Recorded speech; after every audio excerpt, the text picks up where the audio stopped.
దేవుని అతి పరిశుద్ధ నామంలో అందరికీ వందనాలండి.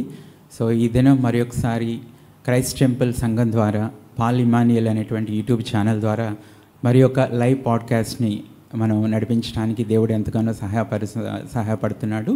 ఆయన కృప ద్వారా మరి ఒకసారి మీ ముందుకు రావడానికి సహాయం చేసినటువంటి దేవాది దేవునికే మరి వందనాలు చెల్లిస్తున్నాను. మరి ఈరోజు కూడా మనతో దేవుని సేవకులు క్రైస్ట్ టెంపుల్ అనేటువంటి జీవం కలిగిన సంఘాన్ని ఎంతో ఉజ్జీవంగా నడిపిస్తూ అనేక మంది విశ్వాసుల్ని బలపరుస్తూ మరి నడిపిస్తున్నటువంటి మన సేవకులు పాల్ ఇమానియల్ గారు మనతో ఉన్నారు.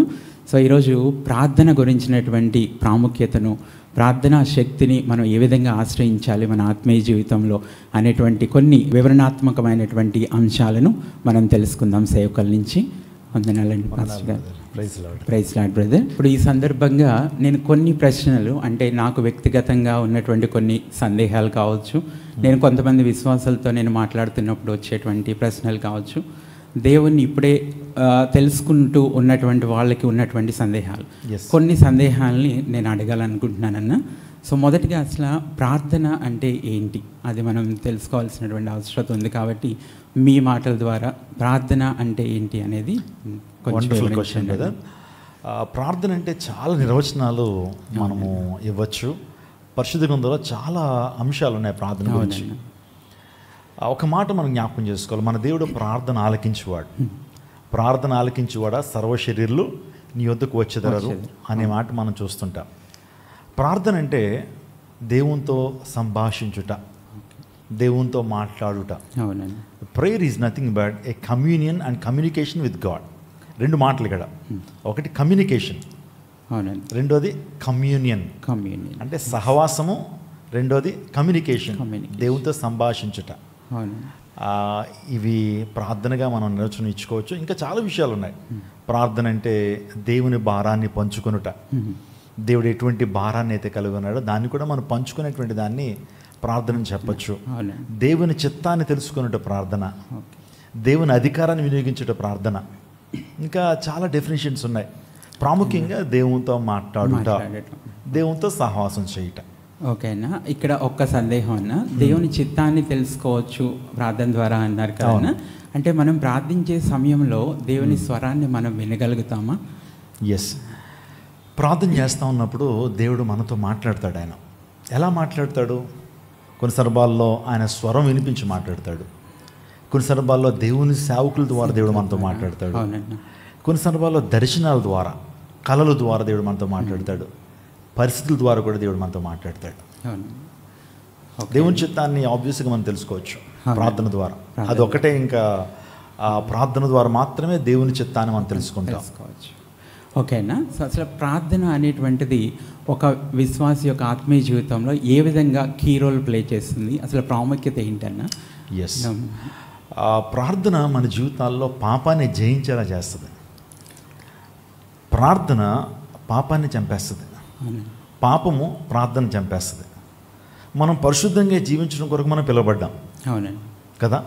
మన విశ్వాసులుగా రక్షించబడిన తర్వాత మన రక్షణను కాపాడుకోవాలి. పరిశుద్ధంగా జీవించడం కొరకు మనం పిలువబడ్డాం. అసలు దేవుడు మనల్ని ఎందుకు పిలిచాడనంటే పరిశుద్ధ జనంగా మనం ఉంచడానికి. మరి ఈ భ్రష్టమైన లోకంలో, ఈ చెడిపోయిన లోకంలో పరిశుద్ధంగా జీవించడం సాధ్యమేనా? చాలా కష్టం. వాస్తవానికి ఏదైనా విశ్వాసులు సైతం, ఏర్పరచబడిన వాడిని సైతం సాధారణ తీసుకుని వెళ్ళిపోతున్నాడు, లాక్కుని వెళ్ళిపోతున్నాడు.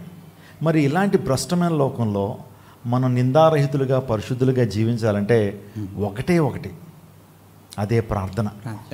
ప్రార్థన లేకపోతే మనం పరిశుద్ధంగా మనం జీవించలేం. ప్రార్థనే మనల్ని పాపం చేయకుండా ఆపగలుగుతుంది. ప్రార్థన దేవునితో సహవాసం మనల్ని ఇంకా ఉన్నతమైనటువంటి స్థానంలోకి నిలబెడుతుంది.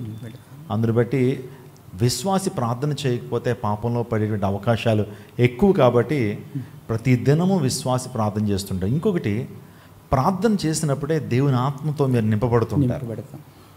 Unless you have a prayer life, you cannot be filled with the Holy spirit.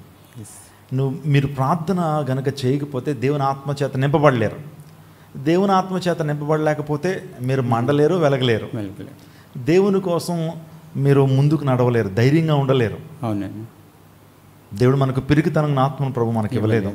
పరిశుద్ధాత్మ ద్వారా దేవుడి ద్వారా మనకు వచ్చింది అంటే ధైర్యము, ప్రేమ, ఇంద్రియ నిగ్రహం కలిగి ఆ యొక్క అనుభవాలు మనం పొందుకుంటాం. ప్రార్థన విశ్వాసకి ఒక ఊపిరి లాంటిది. నేను చాలా సందర్భాల్లో చెప్తాను కదా, సంఘంలో కూడా చాలాసార్లు చెప్తూ ఉంటారు. ప్రార్థన ఒక ఊపిరి లాంటిది. ప్రార్థన చేయకపోతే, ఊపిరి ఆగిపోతే మనిషి ఏ విధంగా చనిపోతాడో, ప్రార్థన లేనటువంటి విశ్వాసి కూడా మృతుడు. అంటే తను ఒక మృత స్థితిలో ఉన్నటువంటి వ్యక్తే. ఓకేనా. సో ప్రార్థన యొక్క ప్రాముఖ్యాన్ని చాలా చక్కగా వివరించారు. Thank you brother. ఇప్పుడు ప్రార్థన మనం తీసుకుంటే మన ఆత్మీయ జీవితంలో యవనస్తుల గురించి నేను ఒక క్వశ్చన్ అడగాలనుకుంటున్నాను.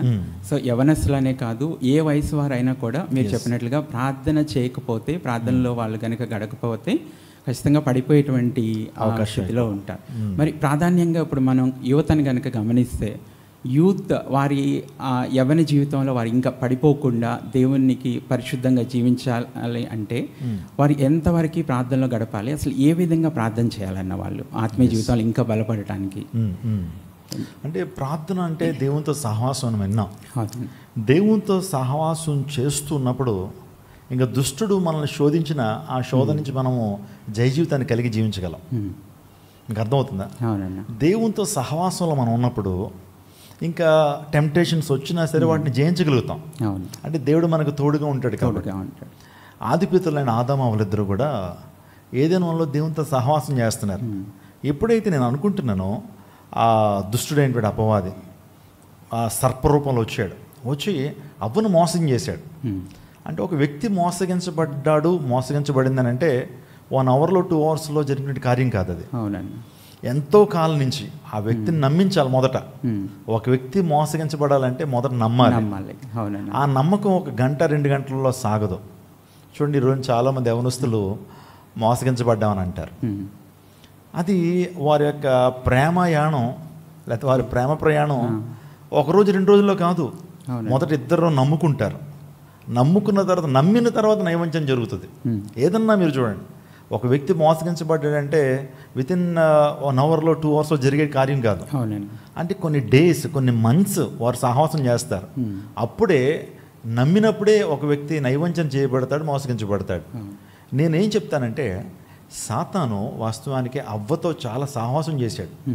ప్రతిరోజు నేను అనుకుంటాను ఏంటంటే, ఆదాముకు తెలియకుండా కూడా ఆ సర్పం అవ్వతో సహవాసం చేశాడు, నమ్మించాడు. ఒకరోజు ఒక బాంబు పేల్చాడు, ఇది నిజమా అన్నాడు. ఎప్పుడైతే అవ్వ సాతానుతో సహవాసం చేస్తూ ఉందో, దేవునితో సహవాసం ఏమైందంటే తక్కువైంది. ఎప్పుడైతే దేవునితో సహవాసం అనేది తక్కువైందో, నిజంగా తన జీవితంలో ఒక పాపం ఎంటర్ అయింది. ఈజీగా ఆ శోధనలో పడిపోయింది అవ్వమ్మ. మనం ఎప్పుడైతే ప్రార్థనలోంచి బయటకు వస్తామో, అంటే ప్రార్థన చేయకుండా మన జీవితంలో లోకానుసారంగా తిరగటం ప్రారంభిస్తామో, దుష్టునికి అవకాశం ఇచ్చేస్తాం మనం. ఒక వ్యక్తి ప్రార్థన చేయటం మానేశాడా, దుష్టుడు ఎంటర్ అయిపోతాడు. మన యొక్క జీవితాల్లో ప్రార్థన లోపించిందా, మన జీవితంలో సాతాడు తన ప్రభావం ఎక్కువ అవుతూ ఉంటుంది. యవనస్తులు ఖచ్చితంగా ప్రార్థన జీవితాన్ని కలిగి ఉండాలి. ప్రార్థన ఒక్కటే వారిని పరిశుద్ధపరచగలుగుతుంది. అదే రీతిగా దేవుని వాక్యం. ఈ రెండు కూడా, ఒక పక్షికి 2 రెక్కలు ఏ విధంగా ఉంటాయో, ప్రతి విశ్వాసి కూడా వాక్యము ప్రార్థన, ఈ రెండు అవి రెండు ఎలా ఉంటాయంటే సమాంతర రేఖలుగా. ఆ రెండు కూడా ఒక పక్షికి రెక్కల వలె, మనిషికి 2 చేతులు ఎలాగో మన యొక్క ఆధ్యాత్మిక జీవితానికి కూడా ప్రార్థన వాక్యం అంత ప్రాముఖ్యమైంది. ఓకే అన్న, ఇక్కడ ఒక సందేహం అన్న. ఇప్పుడు ప్రార్థన వాక్యం 2 ప్రాముఖ్యం అని అన్నారు కదా. అంటే ఇక్కడ కొంతమందిలో ఉన్నటువంటి సందేహం ఏంటంటే, కొంతమంది సేవకులు కూడా చెప్తూ ఉంటారు, అంటే ప్రార్థన ఒక 1 అవర్ చేయాలి అంటే మనం వాక్యాన్ని ఒక 1 అవర్ చదవాలి, అంటే 2 బ్యాలెన్స్ చేయాలి అన్నట్లు టైమింగ్ పరంగా చెప్తారన్న. అంటే నాకున్న సందేహం ఏంటంటే, ఇక్కడ ప్రార్థనని మనం అసలు ఎంత టైం చేయాలి అనేటువంటిది ఏమైనా ఉందా రోజుకి, లేకపోతే ప్రార్థన ఎలా చేయాలి అనటానికి మనకి ఏమన్నా? అంటే ఒకటి ఏంటంటే, ప్రార్థన అనేది ఒక మంత్రోచ్చారణ కాదు. అవునండి. అంటే చాలామంది అంటారు, ఒక ప్రొఫార్మా ఏమన్నా ఉంటుందా? There is no proforma for prayer. అవునండి. ప్రార్థన అంటే దేవునితో మాట్లాడటం. ఫర్ ఎగ్జాంపుల్, మీ తండ్రితో మీరు ఏ విధంగా మాట్లాడతారు? ఫార్మల్గానే, ఇన్ఫార్మల్గానా? ఇన్ఫార్మల్గా మాట్లాడతారు, చాలా క్యాజువల్గా మాట్లాడతారు. అది పెదవుల్లోంచి చెప్పరు మీరు ఏదన్నా, అది హృదయంలోంచి చాలా ఈజీగా మాట్లాడతారు. ప్రార్థన కూడా అంతే. ఒక తండ్రితో తన కుమారుడు ఏ విధంగా మాట్లాడతాడో ప్రార్థన కూడా అంతే. కానీ ఏంటంటే, ప్రార్థన ఎంతసేపు చేయాలి అనేటువంటి అదేం లేదు. విశ్వాసంతో ప్రార్థన చేయాలి. ఆసక్తిగా ప్రార్థన చేయాలి. అంటే దేవునితో సహవాసం ఎంతసేపు చేస్తే అంత మంచిది. అవునండి. అంటే ప్రార్థన ఒక అరగంట చేయటం మాత్రమే కాదు, మీరు ఎంత దేవునితో సహవాసం చేయాలనుకుంటారో అంతగా సహవాసం చేయండి.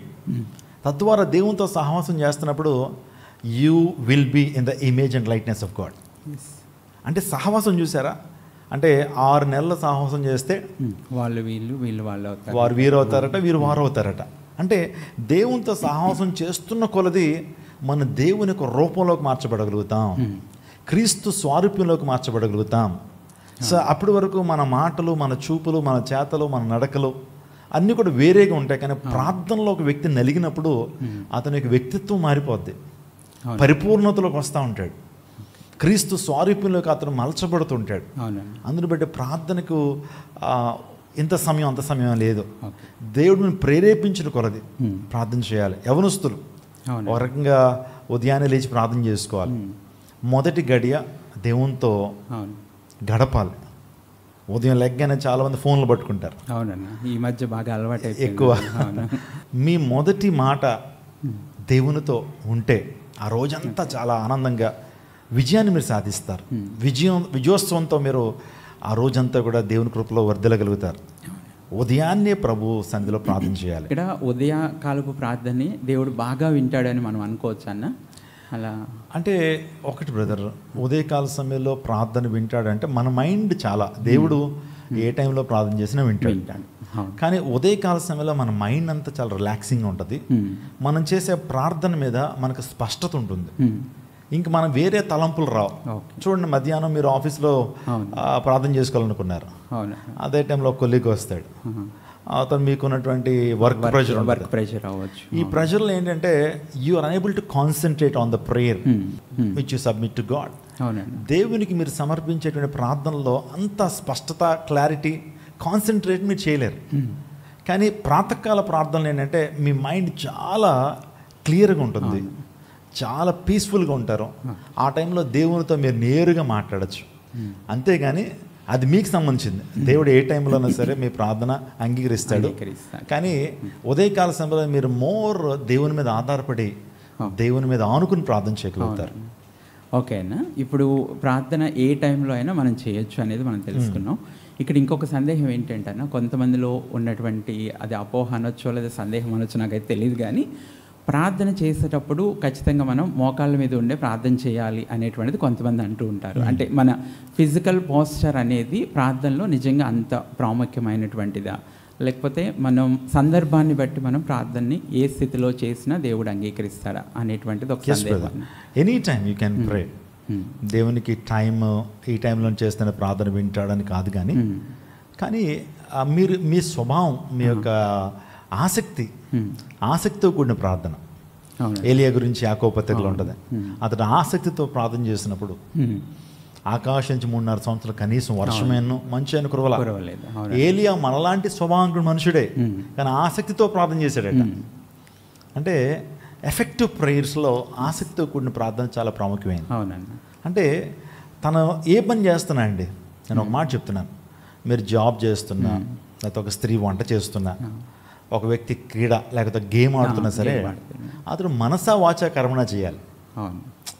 మైండ్ ఎక్కడో పెట్టుకుని ఆ వర్క్ చేయటం కాదు. మీరు ఏం పని చేసినా సరే మనస్ఫూర్తిగా చేయాలి, ఆసక్తితో చేయాలి. మన తెలుగు వారంట మనసా వాచా కర్మణ త్రికరణ శుద్ధి అంటారు. అది చేస్తే ఖచ్చితంగా సక్సెస్ సాధిస్తాం. ప్రార్థన కూడా మనం ప్రార్థన చేస్తున్నప్పుడు దేవుని మీదే ఆయన విశ్వాసం ప్రార్థన చేయాలి. ఇంకా ప్రార్థన చేస్తున్న వేరే తలంపులు మన మైండ్లోకి రాకూడదు. చాలా స్పష్టంగా, చాలా క్లారిటీతో మనం ప్రార్థన చేయాలి. దాన్ని ఆసక్తితో కూడిన ప్రార్థన. సో ఆసక్తితో కూడిన ప్రార్థన ద్వారా దేవుని కార్యాలు బలంగా జరిగినాయి.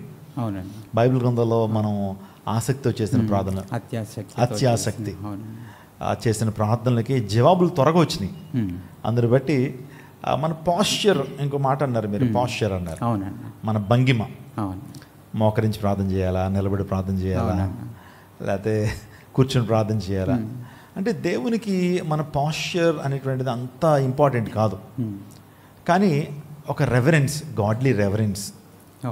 ఓకే, ఒక వ్యక్తిని గౌరవిస్తున్నామని చెప్తున్నప్పుడు ఆ వ్యక్తి పట్ల మన బాడీ లాంగ్వేజ్ ఎలా ఉంది, అవునన్నా, ఖచ్చితంగా అది మనం రెస్పెక్ట్ ఇస్తున్నామా లేదా ఎగ్జాక్ట్లీ అర్థమైపోతుంది. సో ఒక వ్యక్తి ముందు మనం షేక్ హ్యాండ్ ఇచ్చే విధానం కానివ్వండి, సో ఒక వ్యక్తి పట్ల మనం గౌరవం చూపిస్తే అది మన మాటల్లో మాత్రమే కాదు, మన శరీర భాష, మన బాడీ లాంగ్వేజ్లో కూడా తెలుస్తుంది. అవునండి. బైబిల్ గ్రంథంలో చాలా మంది మోకరించి చేసే ప్రార్థనలు ఉంటాయి.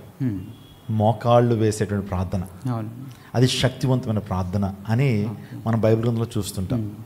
ఓకే, మోకాళ్ళ ప్రార్థన. ఒకవేళ మోకాళ్ళు వేయలేని పరిస్థితుల్లో మీరు ఉంటే నేనేం చెప్తానంటే సంఘానికి, మీరు మోకాళ్ళు వేసి ప్రార్థన చేయటం వల్ల అది గొప్ప ఇంపాక్ట్ ఉంటుంది. ఒకవేళ మోకాళ్ళు వేయలేకపోతున్నారా, కనీసం కూర్చుని ప్రార్థన చేయండి. కూర్చుని ప్రార్థన చేయలేకపోతున్నారా, పడుకుని ప్రార్థన చేసిన దేవుడే ఉంటాడు. కొన్ని సందర్భాల్లో ఐసీయూలో మనం ఉంటాం, వ్యాధిగ్రస్తులకు ఉంటాం, అప్పుడు మోకరించి మనం ప్రార్థన చేయలేం, కూర్చుని ప్రార్థన చేయలేం, నిలబడి ప్రార్థన చేయలేం, కానీ బెడ్ మీద ప్రార్థన చేస్తాం. ఆ ప్రార్థన కూడా దేవుని దగ్గరికి వెళ్తుంది బ్రదర్. అంటే పాస్చర్ ఈజ్ నాట్ ఇంపార్టెంట్. అలా అని మనం దేవుని పట్ల గౌరవం లేకుండా రెక్లెస్గా మనం ప్రార్థన చేయకూడదు. ఆ గాడ్లీ రెవరెన్స్ ఉండాలి. మోకాళ్ళ ప్రార్థన నా దృష్టిలో అయితే ఒక మంచి పాస్చర్. అంటే దేవుని సన్నిధిలో మనము కృమ్మరించడానికి, ఆయన గౌరవిస్తున్నామని చెప్పడానికి. చూడండి, నినివే ప్రజలు వారు ఉగ్రత వస్తుందని ఎప్పుడైతే యోనా చెప్పగానే వాళ్ళందరూ గోనెపట్ట ధరించుకున్నారట. ఎందుకు గోనెపట్ట ధరించుకోవాలి? గోనెపట్ట ధరించుకుంటేనే ప్రభు వింటాడా? పట్టు వస్త్రం వేసుకుంటే ప్రభు వినడా? అంటే ఆ గోనెపట్ట ఏం తెలియజేస్తుందంటే ఆ తగ్గింపుతనం. We are nothing in front of you Lord. మీ ముందు మేము నథింగ్ అయ్యా, పురుగులు అంటోళ్ళం అయ్యా. అబ్రహాం కూడా అంటాడు, ప్రభు దుమ్మును ధూళిని ఆయన నేను నీతో మాట్లాడి తెగించుచున్నానంటాడు. అంటే ఇక్కడ దేవుని పట్ల రెవరెన్స్ చూపించాలి. అది మన మాటల ద్వారా మాత్రమే కాదు, మన క్రియల ద్వారా కూడా చూపించినప్పుడు ఆ ప్రార్థనకి గొప్ప ఇంపాక్ట్ ఉంటుంది. అవునన్న, అంటే నినివే పట్టణం గురించి మీరు మాట్లాడారు కాబట్టి ఇంకొక క్వశ్చన్ అడగాలనుకుంటున్నాను. అప్పుడు ఆ సందర్భంలో మనం గమనించినట్లయితే ప్రజలందరూ, పశువులు సైతం ఉపవాస ప్రార్థనలో వారు ఉన్నట్లు మనం గమనిస్తాం కదన్న. అసలు ఈ ఉపవాస ప్రార్థన అంటే ఎలా చేయాలి మనం? దానికి ఒక నియమం అంటూ ఏమైనా ఉందా? అసలు ఉపవాస ప్రార్థన అంటే ఏంటి? అది ఏ విధంగా మనం బలపడటానికి సహాయపడుతుంది? చాలా మాటలు దేవుని వాక్యంలో ఉన్నాయి ఉపవాసం గురించి. అసలు ఉపవాసం అంటే ఏంటి? ఉపా ప్లస్ వాసం, రెండింటిని విడగొట్టండి. ఉపా ప్లస్ వాసం. ఓకే, సో వాసము అంటే నివసించుట, వాసము. ఉప అంటే దగ్గర. Okay, right. అంటే దేవునితో దగ్గరగా ఉండటమే ఉపవాసం. దేవునికి దగ్గర అవటమే ఉపవాసం. అర్థమవుతుందండి? సో ఇంకా ఉపవాసం గురించి చాలా విషయాలు మన బైబిల్ గ్రంథంలో మనం చూస్తుంటాం. అంటే బంధింపబడి వారిని విడిపించుట, కాని వాని మోకులు తీయుట, ఇదే కదా నీకు శ్రేష్టమైన ఉపవాసం అని చాలా విషయాలు ఉంటాయి. ప్రాముఖ్యంగా మనం చెప్పుకోవాల్సిందంటే, మీరు ఉపవాసం ఉండటం ద్వారా దేవునికి సమీపంగా వస్తున్నారు. ఓకే, కొన్ని సందర్భాల్లో మనము కొన్ని వీటిని త్యజించుకుంటాం, శరీరాన్ని నలుపుతాం, తద్వారా మనం కంప్లీట్గా దేవుని మీద ఆనుకోగలుగుతాం, ఆధారపడగలుగుతాం. చూడండి, మీరు ప్రార్థన చేయాలనుకున్నారు రాత్రి, ఈ పాడ్కాస్ట్ అయిపోగానే ప్రార్థన చేయాలనుకున్నారు, చక్కగా వెళ్తూ మంచి మటన్ బిర్యానీ, చికెన్ బిర్యానీ తిని వెళ్ళారు. వెళ్ళి ఇంటికి వెళ్ళిన తర్వాత ప్రార్థన కూర్చున్నారు. ఎప్పుడైతే మీ స్టమక్ అంతా ఫుల్గా ఉంటుందో, హెవీగా ఉంటుందో, ప్రార్థన గురించినటువంటి ఆసక్తి తగ్గిపోతూ ఉంటుంది. సో ఎందుకంటే సుఖం కోరుకుంటుంది శరీరం. ఏంటంటే మంచిగా తిన్నావు కదా, పడుకో అనేటువంటి ఆలోచన కలుగుతాం. కానీ ఎప్పుడైతే ఈ కడుపుని మనము మార్చామో, ఉపవాసం ఉంచామో, ఎక్కువ సమయం దేవునిలో గడపగలుగుతాం. శరీరాన్ని నలగొట్టుకోవడం. ఫర్ ఎగ్జాంపుల్, మనము చక్కగా భోజనం చేసిన తర్వాత, లేకపోతే శరీర కోరికలు ఉంటాయి, ఆ కోరికలు మనల్ని ఇబ్బంది పెట్టకుండా ఉండాలి అంటే మనం ఉపవాసం చేయాలి. సో తద్వారా ఇంకొకటి, దేవునికి కూడా ఒక సంకేతాన్ని మనం పంపుతున్నాం. ఏంటంటే, నేను ఈ దాన్ని త్యాగం చేశాను, నా ఆహారాన్ని మాని శరీరాన్ని నలుపుకుంటూ నిశ్చలో ప్రార్థన చేస్తున్నాను. అది దేవునికి చాలా ప్రీతికరమైంది. ఉపవాస ప్రార్థన ద్వారా కూడా దేవుడు అనేక గొప్ప కార్యాలు ప్రభు జరిగించాడు. బైబిల్ గ్రంథంలో ఉపవాస ప్రార్థన గొప్ప కార్యాలను తీసుకొచ్చింది. అనేక సందర్భాలు మనకు తెలుసు. అవునన్న, ఇప్పుడు ఉపవాస ప్రార్థన వచ్చింది కాబట్టి మన సంఘంలో కూడా అన్న చాలాసార్లు మనం ప్రతి నెల ఆన్లైన్ ప్రేయర్ ఉపవాస ప్రార్థన మనం నిర్వహిస్తూ ఉంటాం కదా. నేను చూస్తూ ఉంటాను సంఘంలో జరిగేటువంటి కార్యాలు కానీ అద్భుతాలు కానీ అనేక మంది విశ్వాసులు మరలా నెక్స్ట్ ఆదివారం వచ్చి సాక్ష్యాలు చెప్తున్నప్పుడు నిజంగా నాకు అనిపిస్తూ ఉంటుంది, ఆన్లైన్ ప్రేయర్ ద్వారా ఇన్ని అద్భుతాలు మనం పొందుకోవచ్చా, ఒక్కరోజు మనం ఉపవాసం ఉండి దేవుని సన్నిధిలో గడపడం ద్వారా ఒక నైట్ అంతా ఇన్ని అద్భుతాలు మనం పొందుకోగలమా మన జీవితంలో అని ఆశ్చర్యం వేస్తుంది. నిజంగా ఆ ఆన్లైన్ ప్రేయర్లో అసలు మనం ఎలా ఉండాలి, ఆ సమయంలో మనం సంఘంగా కూడుకొని ఎలా ప్రార్థన చేయాలి అనేటువంటి అంశం కూడా ఒకసారి వివరించండి అన్న. సంఘ ప్రార్థన చాలా శక్తివంతమైనది. ఎందుకంటే బైబిల్లో పేతురు చెరసాల్లో ఉన్నప్పుడు సంఘం అంతా అత్యాశతో ప్రార్థన చేశారు. అవునండి. అప్పుడు ఆ రాత్రి జరిగినటువంటి అద్భుతం ఏంటో మనందరికీ తెలుసు. ఆ చెరసాల పునాదులు వణికిని దేవుని దూత అక్కడికి వెళ్ళి పేతురు గారిని లేపింది. అంటే మీరు చూడండి, పేతురు గారు కూడా ఇంకొక 1 or 2 డేస్లో ఆయనకి మరణశిక్ష ఉంది. అంటే సంఘం ప్రార్థన చేస్తున్నప్పుడు దేవుని సేవకు దేవుడు ఇచ్చాడు, విశ్రాంతిని ఇచ్చాడు, గొప్ప నిరీక్షణ ఇచ్చాడు. చూడండి, సంఘ ప్రార్థన దైవ సేవకుడికి ఎంత ప్రాముఖ్యం మీరు ఆలోచించండి. సో ఈ యొక్క పాడ్కాస్ట్ చూస్తుంటే మీరు మీ సంఘ నాయకుల కోసం మీరు ప్రార్థన చేయాలి, మీ పాస్టర్ గారి కోసం ప్రార్థన చేయాలి, ఆయన కుటుంబం కోసం ప్రార్థన చేయాలి. తద్వారా మీ సంఘం వర్ధిల్లుతుంది, మీ సంఘ సేవకుడిని దేవుడు బలంగా వాడుకుంటాడు. సో మీ సంఘ నాయకుడిని మీ కొరకు దేవుడు ఎంపిక చేసినప్పుడు ఆయన చేస్తున్న ప్రార్థనల ద్వారా మీ జీవితంలో దేవుడు అద్భుతాలు జరిగిస్తాడు. మీ సంఘ నాయకుడు ప్రార్థన శక్తివంతంగా ఉండాలి అంటే ఆయన ప్రార్థన చేయాలి, దేవునితో నడవాలి. అట్ ది సేమ్ టైం సంఘ విశ్వాసులు చేసే ప్రార్థన ద్వారా పేతురు శక్తి పొందుకోవడం మాత్రమే కాదు, నిరీక్షణ పొందుకోవడం మాత్రమే కాదు, ధైర్యంతో నిలబడ్డాడు. ఆ రాత్రి దేవుని దూత పేతురు దగ్గరికి వెళ్ళి బయటకు తీసుకొస్తే నేరుగా ఎక్కడికి వెళ్ళాడు, సంఘం ఎక్కడైతే ప్రార్థన చేస్తారో అక్కడికి వెళ్ళాడు. అప్పుడు అందరూ సంఘం అంతా అత్యాశక్తితో ప్రార్థన చేస్తున్నప్పుడు పేతుర్ని దేవాదేవుడు విడిపించాడు. కాబట్టి సంఘ ప్రార్థన చాలా, ఈ రోజుల్లో సంఘం అంతా కూడుకుని ప్రార్థన చేయట్లా, ఆన్లైన్లో వచ్చేసినాయి. చాలామంది అందరి ఇంట్లో కూడా చాలా పెద్ద ప్లాస్మా టీవీలు కొనుక్కున్నారు, దాంతోపాటుగా వారికి ఒక సౌండ్ సిస్టమ్ ఇస్తున్నారు. ఈ రోజున ఆన్లైన్ ప్రేయర్ అనేటప్పటికీ చాలామంది ఇంట్లోనే ఉండి చూస్తున్నారు. సంఘంలో ప్రార్థన చేయటం ద్వారా ఒకరిలో ఉన్నటువంటి ప్రార్థనాత్మ మరొకరిలోకి వస్తుంది. అదవుతుందండి. ఒకరిలో ఉన్నటువంటి ప్రార్థన ఆత్మ మరొకరిలో వస్తుంది. మీ ప్రక్కన ఒక ఆయన చాలా తీవ్రత కలిగి ప్రార్థన చేస్తున్నాడు, ఆసక్తితో ప్రార్థన చేస్తున్నాడు, కన్నీటితో ప్రార్థన చేస్తున్నాడు. ఆయన ప్రక్కనుంటి మీ ప్రక్కనటువంటి ఆయన చూసి మీకు కూడా ప్రార్థనాత్మ వస్తుంది, అందరూ కూడా ఏక మనసుతో వచ్చేస్తారు. అదే జరుగుతుంది. మొదట్లో చాలామంది ఆన్లైన్ ప్రేయర్కి వచ్చినటువంటి వారు చాలా నిర్లిప్తతో ఉంటారు, ఇంకా ప్రార్థనలోకి ఇంకా రాకుండా, ఇంకా వాళ్ళు ప్రార్థన చేయాలో వద్దా, వెళ్ళిపోవాలనే భావనతో కొంతమంది కనబడుతూ ఉంటారు నాకు.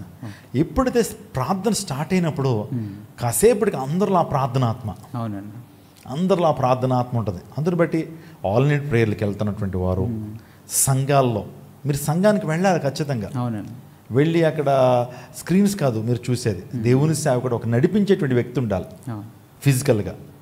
ఆ వ్యక్తి నడిపిస్తూ ఉన్నప్పుడు ఆ వ్యక్తి దేవుని ఆత్మచేత నింపబడి లీడ్ చేస్తున్నప్పుడు మనందరం ఆత్మచేత నింపబడతాం.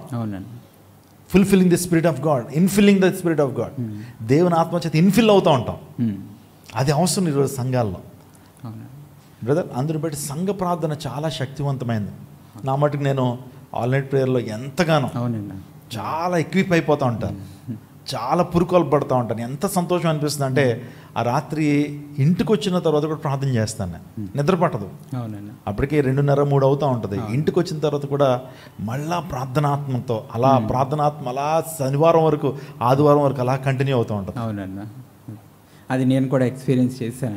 మొన్న జరిగిన ఆన్లైన్ ప్రేయర్లో కూడా నేను వర్క్షాప్స్కి వెళ్ళి వచ్చిన తర్వాత కొంచెం నేను ప్రాక్టికల్గా కూడా నేను ఎక్స్పీరియన్స్ చేయగలిగాను అన్న. సో అదేవిధంగా అన్న, ఇప్పుడు ఉపవాస ప్రార్థన మన జీవితంలో కార్యాలను మనం పొందుకోగలం అనేది మనకు అర్థమైంది. అదేవిధంగా ఇప్పుడు ఒక కుటుంబాన్ని కనుక మనం తీసుకుంటే కుటుంబ ప్రార్థన ఏ విధంగా మనం నిర్వహించుకోవాలి, అసలు కుటుంబ ప్రార్థన మనం ఎందుకు చేయాలి? ఎందుకంటే ఈ రోజున మనం చూస్తే అపవాది కూడా ఎక్కువగా కుటుంబాలను కూడా టార్గెట్ చేసి తను పనిచేస్తున్నటువంటి పరిస్థితులు ఉన్నాయి. భార్యాభర్తల విషయంలో కావచ్చు, పిల్లలకి తల్లిదండ్రులకి మధ్య కావచ్చు, అలాంటివి. అంటే ఈ సందర్భాల్లో మనం కడవరి దినాల్లో ఉన్నాం కాబట్టి కుటుంబ ప్రార్థన అనేటువంటిది అసలు ఏ విధంగా ప్రాముఖ్యతను కలిగి ఉన్నది? ఎస్ బ్రదర్, కుటుంబ ప్రార్థన అనేది చాలా చాలా ప్రశస్తమైనది, చాలా ఇంపార్టెంట్ ప్రతి కుటుంబానికి. కుటుంబ ప్రార్థనల ద్వారా ఏమవుతుందంటే దేవుడి సన్నిధి మన యొక్క కుటుంబాల్లో నిలుస్తుంది. ఎప్పుడైతే అందరం కలిసి ప్రార్థన చేస్తూ ఉంటామో దేవుని శక్తి ఆ ప్రాంతం రిలీజ్ అవుతూ ఉంటుంది. ఆ తర్వాత బిడ్డలు కూడా కుటుంబ ప్రార్థన ద్వారా ఎంతగానో ఆత్మీయత వారు నేర్చుకుంటారు. కుటుంబ ప్రార్థనలో యజమానుడు కొంత టీచింగ్, కొంత ప్రీచింగ్ పిల్లలకి ఇవ్వాలి, ఉపదేశాన్ని చెప్పాలి. సో ప్రార్థనలు ఎప్పుడైతే వారు కూర్చుంటారో, కుటుంబ ప్రార్థన కోసం ఎప్పుడైతే కూర్చుంటారో ప్రతి ఒక్కరిని కూడా సూపర్వైజ్ చేస్తూ, ఆ తర్వాత కొంత మాట్లాడడానికి ఇంటరాక్టివ్ టైం దొరుకుతుంది. ఆ టైంలో వారి యొక్క ఆత్మీయతను మనం క్వశ్చన్ చేయడానికి, ఈరోజు ప్రార్థన చేసుకున్నావా, ఎలా ఉంది నీ భక్తి జీవితం అని ప్రతి తండ్రి పిల్లల్ని అడగటానికి ఒక స్కోప్ దొరుకుతుంది. అట్ ది సేమ్ టైం ఆయన ఏదైనా చెప్పాలనుకున్నప్పుడు వాక్యాన్ని ఎత్తి వారికి చెప్తూ ఉన్నప్పుడు వారిలో పరివర్తన, తండ్రి పట్ల కూడా ఒక అద్భుతమైనటువంటి ఒక గాడ్లీ రెవరెన్స్, మా తండ్రి ఒక మంచి మార్గదర్శకుడిగా మాకున్నాడు అనేటువంటి ఆ భరోసా పిల్లల్లో కలుగుతుంది. ఎప్పుడైతే అలా కుటుంబ ప్రార్థనలో కొద్ది సమయం గడుపుతున్నప్పుడు, అందరూ ప్రార్థన చేస్తున్నప్పుడు, కుటుంబం అంతా ప్రార్థన చేస్తున్నప్పుడు కుటుంబంలో చీకటి బయటకు వెళ్ళిపోతుంది, కుటుంబంలో ఉన్నటువంటి అసమాధానం బయటకు వెళ్ళిపోతుంది. భార్యాభర్తల చిన్న చిన్న మనస్పర్ధలు ఏమైనా ఉంటే కూడా కుటుంబ ప్రార్థన ద్వారా అవన్నీ కూడా బయటకు వెళ్ళిపోతాయి. వారి యొక్క మనసులు ఐక్యపరచబడతా ఉంటాయి. ప్రార్థన ఏం చేస్తుందంటే అండి, ప్రార్థన ఎందుకు చేయాలంటే ప్రార్థన ఇద్దరు మనసులను కలుపుతూ ఉంటుంది. ప్రార్థన మైండ్స్ని, ఆ తర్వాత హృదయాల్ని ఐక్యం చేస్తూ ఉంటుంది. ఐక్యత రావాలంటే ప్రార్థనే. ఐక్యత సంఘాల్లో కూడా అంతే. సంఘాలు ఈరోజు ఐక్యత లేదా, సంఘం అంతా కలిసి ప్రార్థన చేయండి, ఆటోమేటిక్గా పరిశుద్ధాత్మ దేవుడు వారిలో ఐక్యత ఇచ్చేస్తాడు, వారిలో క్షమించే మనసు ఇచ్చేస్తాడు. ఆ ప్రార్థన తర్వాత భర్త భార్యను మనసారా క్షమించగలుగుతాడు. అవునండి. అంటే సమస్యలు అనేటువంటివి ప్రతి కుటుంబంలో కూడా ఉంటాయి. చిన్న చిన్న సమస్యలు భార్యాభర్తల మధ్య రావచ్చు, చిన్న చిన్న గొడవలు ఉండొచ్చు. అవి ఎప్పుడు సమస్య పోతాయంటే ప్రార్థన ద్వారా, కుటుంబ ప్రార్థన ద్వారా. నా మట్టుకు నా చిన్నప్పటి నుంచి మా ఇంట్లో కుటుంబ ప్రార్థన జరుగుతూ ఉండేది. కుటుంబ ప్రార్థనలోనే రక్షించబడ్డానికి కూడా దేవుడు కృప చూపించాడు. మా తల్లి చాలా విషయాలు కుటుంబ ప్రార్థనలో టీచ్ చేసేది. అంటే చర్చ్లో మా నాన్నగారు చెప్పేవారు, కానీ కుటుంబ ప్రార్థనలు ఇంకా పర్సనల్గా మాకేమైనా డౌట్స్ ఉంటే కూడా మా తల్లిని అడగడానికి కుటుంబ ప్రార్థన ఎంతగానో దోహదపడేది. అందుని బట్టి కుటుంబ ప్రార్థన అందరూ చేయాలండి. కుటుంబ ప్రార్థన మీరు మొదలు పెట్టండి, మీ జీవితంలో గొప్ప ఆశీర్వాదాన్ని మీరు చూస్తారు. కుటుంబ ప్రార్థన జస్ట్ స్టార్ట్ చేయండి, మీ జీవితంలో ఒక డిఫరెన్స్ మీరు చూస్తారు. దేవుడు ఖచ్చితంగా మీ జీవితంలో కార్యం చేస్తారు కుటుంబ ప్రార్థన ద్వారా. థ్యాంక్ యూ అన్న. యోబు గురించి చెప్పాలంటే, యోబు అరుణోదయం లేచి వారి బిడ్డలకు దేవుని దహనంలో అర్పించేవాడట. అంటే వాళ్ళు దేవుని మార్గంలో ఉన్నారో లేదో అని చెప్పి విజిలెన్స్ అంటారు. వాళ్ళు ఎలా ఉన్నారు, భక్తిలో ఉన్నారా లేదా, దేవుని కృపలో ఉన్నారా లేదా, లేదా ఏమైనా తప్పిపోయారా అని వారిని పరీక్షిస్తుండేటువంటి వాడు, వారి కొరకు దేవుని సన్నిధిలో విజ్ఞాపన చేస్తుండేటువంటి వాడు, వారి కొరకు దేవుని సన్నిధిలో దహన బలులు అర్పిస్తుండేటువంటి వాడు. అంటే కుటుంబ ప్రార్థన జరిగేది యోబు కుటుంబం అన్న. ఇప్పుడు అసలు ప్రార్థన గురించి మనం ఇంత వివరంగా మనం మాట్లాడుకుంటున్నాం కాబట్టి ఇంకొక ప్రశ్న అన్న, అసలు ఎన్ని రకాలుగా మనం ప్రార్థన చేయొచ్చు అనేది ఒక్కసారి వివరించగలుగుతారు? ఓకే, ఎన్ని రకాలుగా చేయొచ్చు? ఒకటి వ్యక్తిగత ప్రార్థన. ఓకే అన్న. అంటే ప్రతి వ్యక్తి కూడా వ్యక్తిగతంగా దేవునితో మాట్లాడాలి. నీ తండ్రితో మాట్లాడు, దేవునితో మాట్లాడుతున్నప్పుడు నువ్వు రహస్యంగా ప్రభు సన్నిధిలో ప్రార్థన చేయమంటాడు. అంటే అది వ్యక్తిగత ప్రార్థన. వ్యక్తిగతంగా ప్రభుతో నీవు సమయాన్ని గడపాలి. నీ యొక్క కమ్యూనికేషన్ అండ్ కమ్యూనియన్, సో అంటే ఒక మంచి సహవాసాన్ని ప్రభుతో నువ్వు గడపాలి. వ్యక్తిగత ప్రార్థన అది మొదటి అంశం. అయితే రెండోదిగా సంఘ ప్రార్థన. ఓకే, ఆ తర్వాత మూడోది ఉపవాస ప్రార్థన. ఉపవాస ప్రార్థన. ఓకే, నాలుగోది కుటుంబ ప్రార్థన. ఆ తర్వాత మొర్రపెట్టి చేసే ప్రార్థన. అంటే మొర్రపెట్టి చేసే ప్రార్థన అంటే ఇంకా దాన్ని డెస్పరేటివ్ ప్రేయర్ అన్నారు. డెస్పరేటివ్ ప్రేయర్.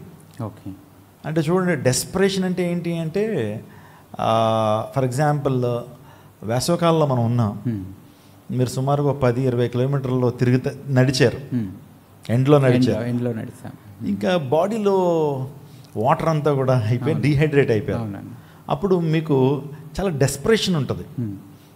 దేనికోసం అంటే ఒక గ్లాసు నీళ్ళు తాగడానికి, ఒక కూలింగ్ వాటర్ తాగడానికి చాలా డెస్పరేట్గా ఉంటారు. అవును.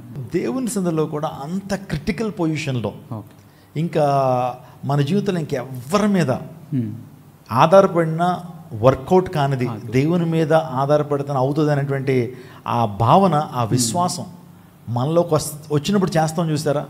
అందరినీ ట్రై చేసాం, ఇంకెక్కడా కూడా వర్కౌట్ అవ్వట్లా, ఎక్కడి నుంచి జవాబు రావట్లా.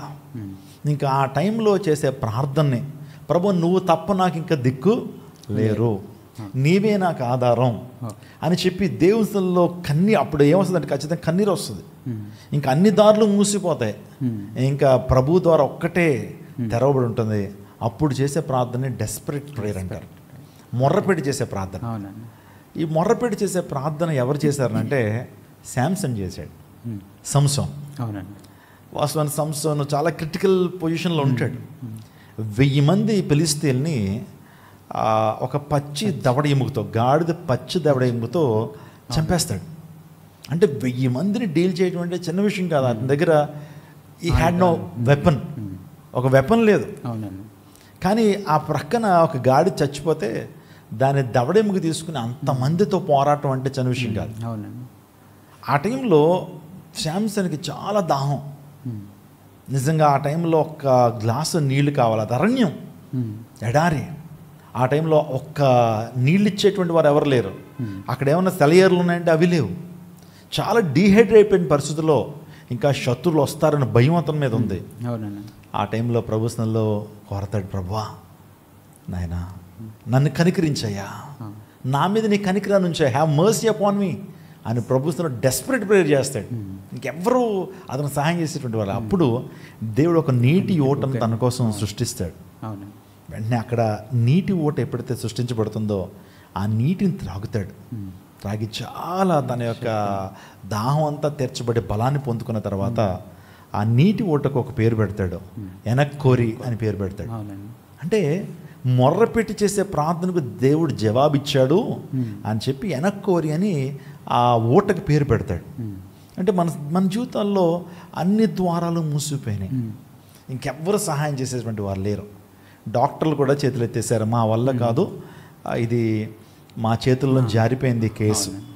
అలాంటి టైంలో ఒక వ్యక్తి విశ్వాసంతో, ఆసక్తితో, నీకు చెప్పాలంటే కన్నీటితో చేసేటువంటి ప్రార్థనని మొర్రపెట్టి చేసే ప్రార్థన అంటారు. దానికి ఖచ్చితంగా దేవుడు జవాబిస్తాడు. Very powerful prayer, very powerful prayer. అవునన్నా. ఇప్పుడు ఇంకొక సందేహం అన్న నాకు, ఇప్పుడు ప్రార్థన, స్తుతి, ఈ 2 పదాలు మనం ఎక్కువగా మన ఆత్మీయ జీవితంలో మనం వాడుతూ ఉంటాము. ప్రార్థన అంటే ఏంటి, స్తుతి అంటే ఈ రెండుకి వ్యత్యాసం ఏమన్నా ఉందన్నా, లేకపోతే రెండు మనం ఒకే విధంగా చాలా డిఫరెన్స్ ఉంది. స్తుతి అంటే దేవుణ్ణి ఎడోర్ చేయటం, దేవుణ్ణి ప్రైజ్ చేయటం, వర్షిప్ అంటాం కదా.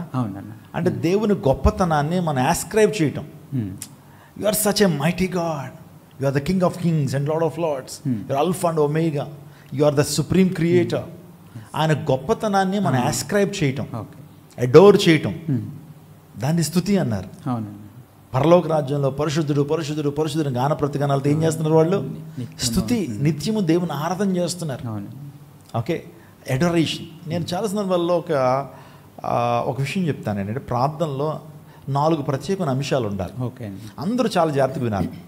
ప్రార్థన ఎలా చేయాలి అంటే, ప్రార్థనలో 4 ప్రాముఖ్యమైన అంశాలు. యాక్ట్స్ అనే మాట స్పెల్లింగ్ చెప్తారా? ACTS. Wonderful, acts. సో యాక్ట్స్లో ఈ యొక్క యాక్రోనియం A ఫర్ అడోరేషన్. అంటే మొదట మనం ప్రార్థనకి దేవుని సన్నిధిలో మనము మోకరించినప్పుడు లేకపోతే కూర్చుని చేస్తున్నప్పుడు మొదట ఏం చేయాలంటే అడోర్ చేయాలి దేవుని. ఓకే, ప్రభువుని కనపరచాలి, ప్రభువుని హెచ్చించాలి, ప్రభు యొక్క సాటిలేని తనం గురించి మనం ఆస్క్రైబ్ చేయాలి. అడోరేషన్, ప్రభుని ఆరాధించాలి. స్తుతి స్తుతి స్తుతి, నీకే మహిమ, నీకే ఘనత. ప్రభువా నువ్వు సర్వ సృష్టిని నోటి మాటతో కలిగి సృష్టికర్తవు తండ్రి అని చెప్పి ప్రభుని ఏం చేయాలంటే అడోర్ చేయాలి. Okay, A for adoration. ఆ తర్వాత C ఫర్ కన్ఫెషన్. కన్ఫెషన్ అంటే దేవుని స్థితికి వచ్చినప్పుడు మనం ఒప్పుకోవాలి మనం ఎవరో, దేవుడు స్థితిని ఒప్పుకోవాలి. అబ్రహాం అంటాడు కదా, దుమ్మును ధూళినటువంటి నేను నీతో మాట్లాడా తెగించున్నాను. అంటే తన స్థితి ఒప్పుకున్నాడు, ప్రభువా నేను దుమ్మును ధూళి అంటున్నాయ్యా అని చెప్పి దేవుని ఆ కన్ఫెషన్కి రావాలి. అప్పుడే ఆ కన్ఫెషన్లోనే మన తగ్గింపు ప్రార్థన మనకు వస్తుంది, తగ్గించుకోగలుగుతాం. దేవుని గొప్పతనంతో మన జీవితాన్ని పోల్చుకుంటే ఖచ్చితంగా మనం ఉంగాల్సిందే. జీవమరణములు ఆయన చేతిలో ఉన్నాయి కాబట్టి సో ఖచ్చితంగా మనలో ఆ కన్ఫెషన్ వస్తుంది. ఇంకొకటి ఏంటంటే కన్ఫెషన్లోనే మనం ఏదన్నా దేవునికి విరోధంగా పాపం చేసినట్లయితే, సులువుగా చెక్కులు పెట్టి పాపాలు కావచ్చు, చిన్న చిన్న దేవునికి అవిధేయమైనటువంటి స్వభావాలు మనలో ఉంటే దాన్ని ఒప్పుకోవాలి. ఓకే, కప్పుకోకూడదు, ఒప్పుకోవాలి. Okay, confession. ఆ తర్వాత tea stands for thanks giving. ఇప్పుడు స్తుతికి థ్యాంక్స్ గివింగ్కి తేడా ఉందా లేదా? అంటే ప్రైజ్కి థ్యాంక్స్ గివింగ్కి తేడా ఉంది. థ్యాంక్స్ గివింగ్ అంటే ఏంటి? అంటే కృతజ్ఞత అనొచ్చాను. కృతజ్ఞత అంటే దేవుడు మన జీవితంలో చేసిన మేలు. మనం బతుకున్నామంటే దేవుని కృప. ఈరోజు నా దేవుడు మన ఆయుష్తో నింపాడంటే ఆయన కృప. దేవుడు మన జీవితంలో చేసినటువంటి మేళ్లకై, అది physical benefits and spiritual benefits. ఆత్మీయంగా దేవుడు మనం దీవించాడు, ఆయన మన రక్షణ ఇచ్చాడు అంటే అది గొప్ప దీవెన. రక్షణతో మనం అలంకరింప చేయబడ్డామంటే అది గొప్ప దీవెన. తన ఆత్మచేత నింపబడ్డామంటే అది గొప్ప దీవెన. మనల్ని దేవుడు రాజులని యాజక సమూహంగా దేవుడు మనల్ని చేశాడు, మనకి విశ్వాసాన్ని ఇచ్చాడు, నిరీక్షణ ఇచ్చాడు. ఆయన రాజ్యానికి చేరుతామని గొప్ప నిరీక్షణ ప్రభు ఇచ్చాడు. ఇవన్నీ కూడా స్పిరిచువల్ బ్లెస్సింగ్స్. ఇంకా ఫిజికల్ బ్లెస్సింగ్స్ ఏంటి? దేవుడు మన కుటుంబాన్ని ఇచ్చాడు, బిడ్డల్ని ఇచ్చాడు, ఉద్యోగాన్ని ఇచ్చాడు, ఆరోగ్యాన్ని ఇచ్చాడు. చెప్పండి. ఇంకా ఫిజికల్గా ప్రతి దినము కూడా 3 పూట్ల మన 4 వేళ్ళు నోటికి వెళ్తానంటే దేవుని కృపే. అందరూ బట్టి దేవునికి థ్యాంక్స్ చెప్పాలి, దానికి కృతజ్ఞత అన్నారు. ఎన్ని చెప్పుకున్నాం? 3 అన్న. A stands for adoration, C stands for confession, T stands for thanksgiving. ఇంకోటి ఎస్ స్టాండ్స్ ఫర్ సప్లికేషన్.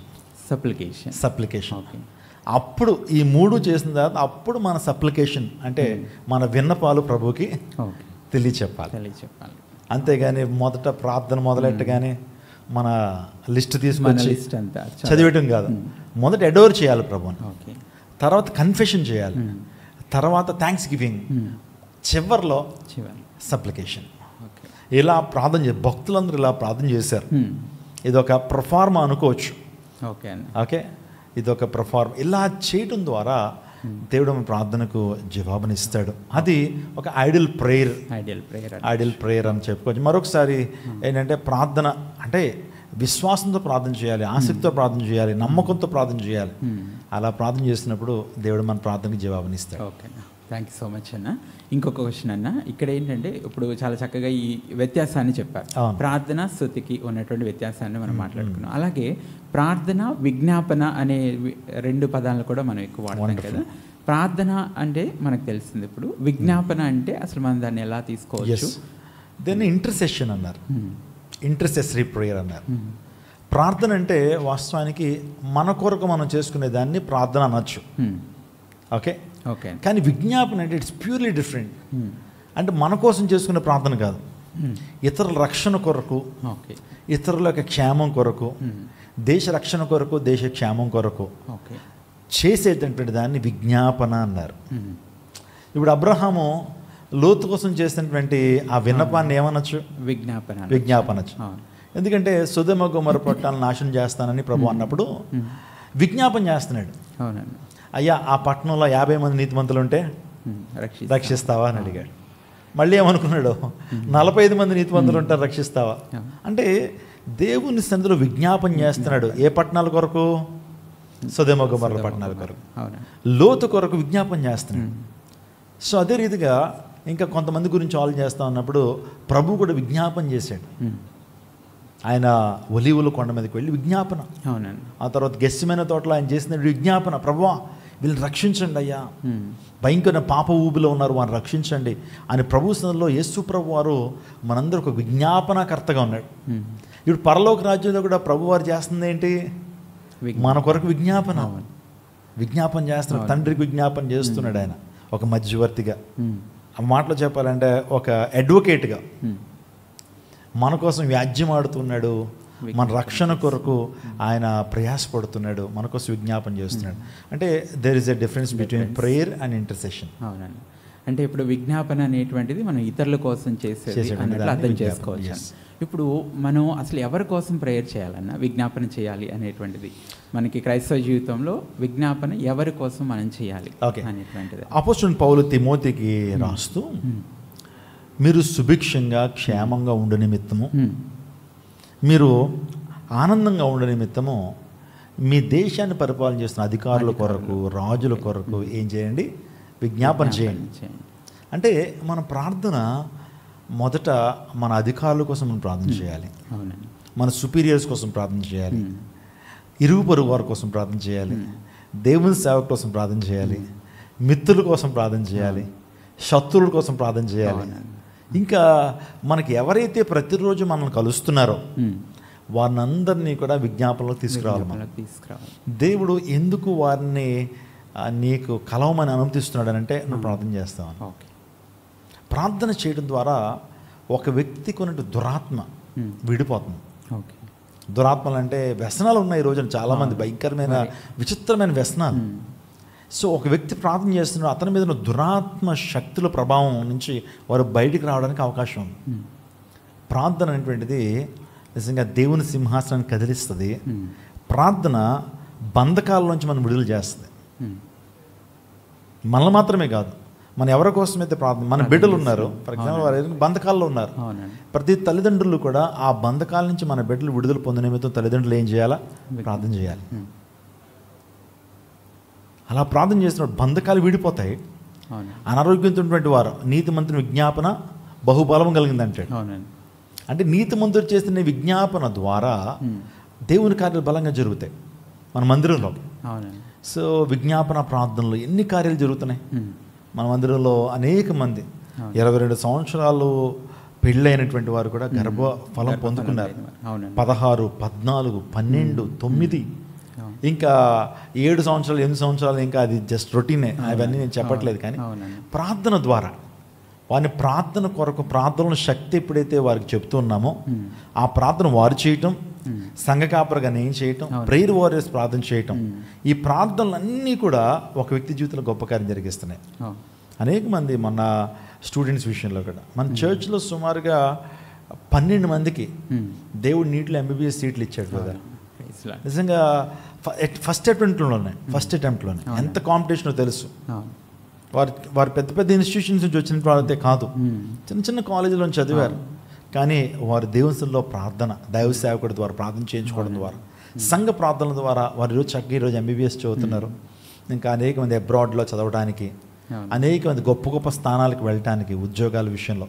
ఇవన్నీ ఎలా జరుగుతున్నాయంటే సంఘంలో జరుగుతున్న ప్రార్థన, విశ్వాసంతో దైవ సేవకుడి దగ్గరికి వచ్చి వారు ప్రార్థన చేయించుకోవడం ద్వారా దేవుని కార్యాలు జరగటం నేను గమనిస్తున్నాను. అవునండి, అది నా జీవితంలో కూడా నేను అనేక సందర్భాల్లో కార్యాలు పొందుకున్నాను విజ్ఞాపనల ద్వారా, మీరు చేసినటువంటి ప్రార్థన ద్వారా కూడా. అవునండి. సో ఇప్పుడు ఇంకొక సందేహం ఉందన్న నాకు. అది ఏంటంటే మనం జనరల్గా చూసినప్పుడు విజ్ఞాపన అనేటువంటిది అందరి కోసం మనం చేస్తున్నాం, అధికారుల కోసం, ఇతరుల కోసం మనం చేస్తున్నాం కదన్న. అట్లాగే ఇప్పుడు నేను చేసేటువంటి విజ్ఞాపన కావచ్చు, ప్రార్థన కావచ్చు, ఈ రెండూ కూడా విశ్వాసంతో ముడిపడి ఉందంటారా ఖచ్చితంగా? మనం చేసేటువంటి ప్రార్థన కావచ్చు, విజ్ఞాపన కావచ్చు. అంటే నేను మెకానికల్గా ప్రార్థన చేసేస్తే దేవుడు వింటాడని నేను అనుకోవటానికి లేదు కదా. అంటే మన విశ్వాసంతో ముడిపడి ఉంటుంది కదా ప్రార్థన ఖచ్చితంగా. అంటే prayer must be with faith. ఖచ్చితంగా విశ్వాసం లేకపోతే దేవుడు కూడా కొన్ని కార్యాలు చేయలేదట. ఆ మాటలో తెలుగు వర్షన్లో ఏముంటుందంటే ఆయన చేయలేకపోయాడట. అవును, అంటే కుడెంట్ డూ ఇట్, అంటే ఈ can do it but he did not do it. ఎందుకంటే people don't have proper faith upon Jesus. ప్రభువు మీద విశ్వాసం లేదు ప్రజలకి, అందరు బట్టి దేవుడు చేయలేదట. అంటే ఇంకో మాట్లాడండి, ఇంకో వెర్షన్ ఏంటంటే చేయలేకపోయాడట. అంటే దేవుడు చేద్దాం అనుకున్నా సరే వారిలో విశ్వాసం లేకపోయేటప్పుడు కార్యాలు పొందుకోలేకపోయాడు. అంటే Bible talks about faith brother. మీరు విశ్వాసం అనేటువంటిది ఎంత ప్రాముఖ్యం అంటే, మనకి శ్వాస ఎంతైతే మనకు ప్రాముఖ్యం, విశ్వాసం ప్రతి విశ్వాసకి అంత ప్రాముఖ్యం. అంటే విశ్వాసం అనే మాటలో మొదటి అక్షరం చివరి అక్షరం తీస్తే మధ్యలో శ్వాస. ఉండే శ్వాస. అవునండి. అంత ప్రాముఖ్యం. ఒకవేళ విశ్వాసం గురించి నేను మాట్లాడుతూ క్రియల్లో విశ్వాసం చూపించలేకపోయాను అనుకోండి, ఆ విశ్వాసం మృతం అన్నాడు. అవునండి. That's a deadly faith. దానివల్ల ఏం ప్రయోజనం లేదు. విశ్వాసం మనం ఎందుకు ప్రార్థన చేయాలి అంటే విశ్వాసాన్ని ఇన్ఫిల్ చేయటం కొరకు. ప్రార్థనలు ఏమవుతుందంటే విశ్వాసంతో మనం నింపబడుతుంటాం. అవునండి. ప్రార్థన చేస్తున్నట్టు దేవుని మీద విశ్వాసం పెరుగుతూ ఉంటుంది. విశ్వాసం ద్వారా దేవుని కార్యాలు, విశ్వాసం దేవుడు ఏ అద్భుతం చేసినా సరే.